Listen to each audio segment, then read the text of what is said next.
cults. I was able to get out of the cult compound with this program cover from the Cremation of Care. And right on the front, where a child would be burned, they had photoshopped in the image of a skeleton burning in the flames.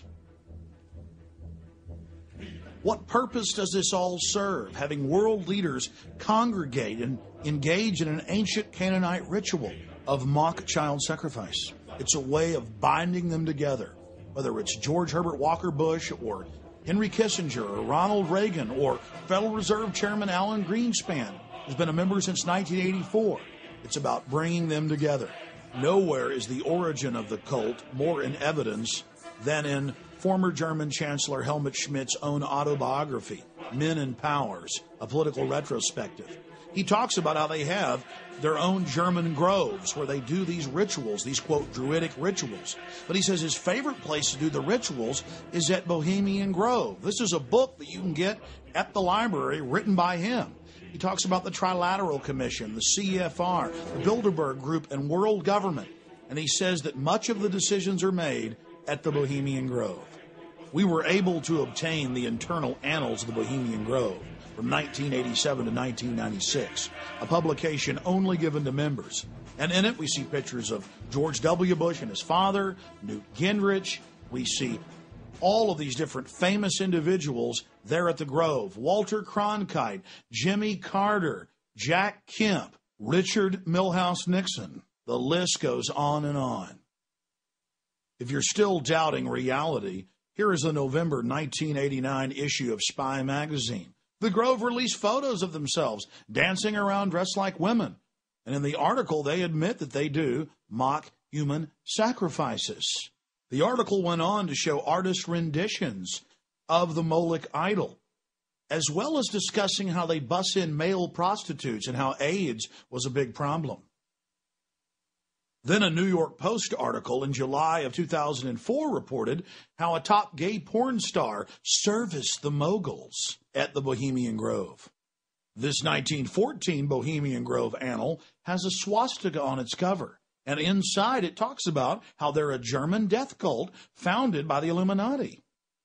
But some of you are saying, wait a minute, the Nazis invented the swastika. That was their symbol. You're talking about 1914 and 1920. My friends, the swastika was used by the Buddhists. It was used by Native Americans. It is a sun symbol, and it was used by Druids in Europe thousands of years ago. In the 1920s and 30s in the U.S., it was a symbol of good luck, like a horseshoe. But for the Nazis and members of the Bohemian Grove, it was a symbol of power. And Adolf Hitler was obsessed with the occult. The roots of Nazi Germany grew out of groups like the Thule and Thule Society, organizations obsessed with black magic, which themselves sprung from older organizations like the Illuminati. All of these groups corresponded and called themselves Orders of the Death's Head. Adolf Hitler was a member of the Thule Society. Here you see one of their publication covers from 1919. He took their symbol as the signet of his party.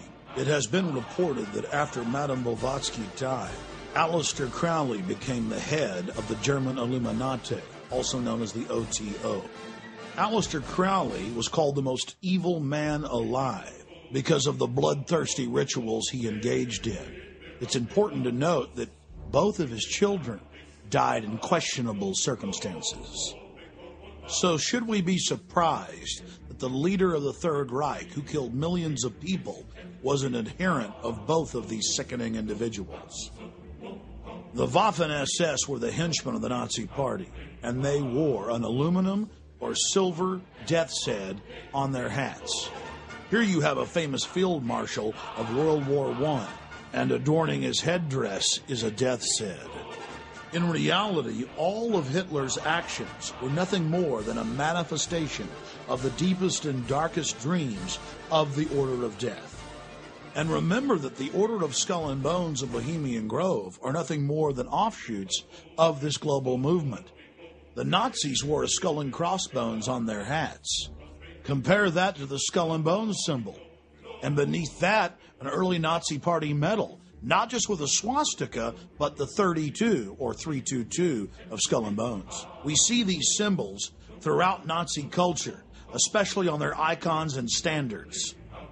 Hitler believed that they drew power from these symbols, and he publicly talked about it.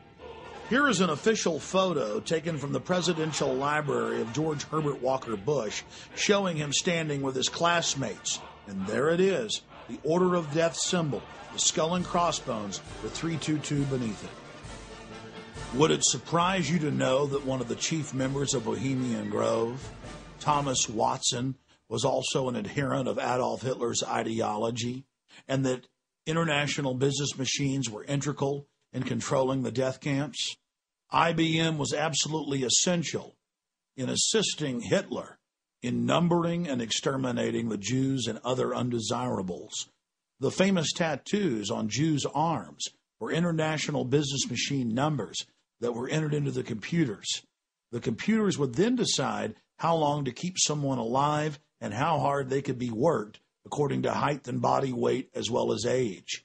Here's a photo of Mr. Watson with Adolf Hitler in the late 1930s.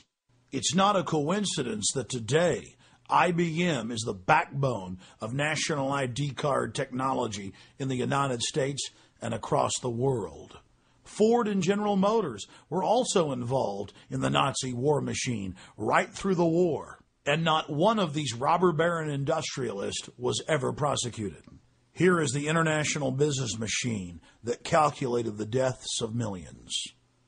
The modern Olympic symbols have nothing to do with Greece. They were drawn and designed by Adolf Hitler, and we still use them today. The Order of the Death's Head symbols are all around us, but the general public is too blind to see it. Now we will explore how the American branch of the Illuminati aided and abetted Adolf Hitler, and how the Bushes were the first family when it came to treason. I've been an investigative reporter and a journalist for 35 years. I've worked in every major media market in the United States, and I've written for more than 100 newspapers and magazines nationally and internationally.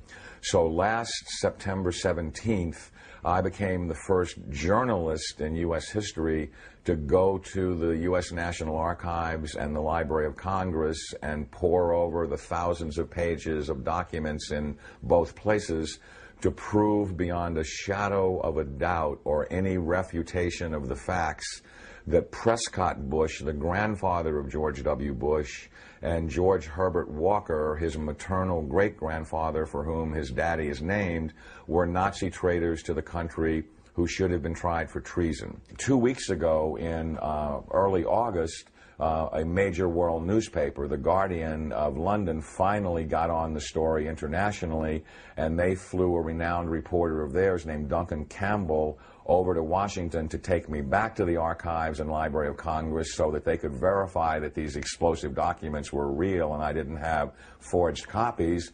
Prescott Bush was the grandfather of George W. Bush and the father of George Herbert Walker Bush, and George Herbert Walker Bush is named for his father-in-law, George Herbert Walker. Prescott Bush graduated from Yale in 1917 and was in Skull and Bones with E. Rowland Harriman, who was the younger brother of W. Averill Harriman. The Bush family really had nothing going. They were essentially social climbers and opportunistic people. At the time that Prescott Bush met Dorothy Walker, he was a tire salesman.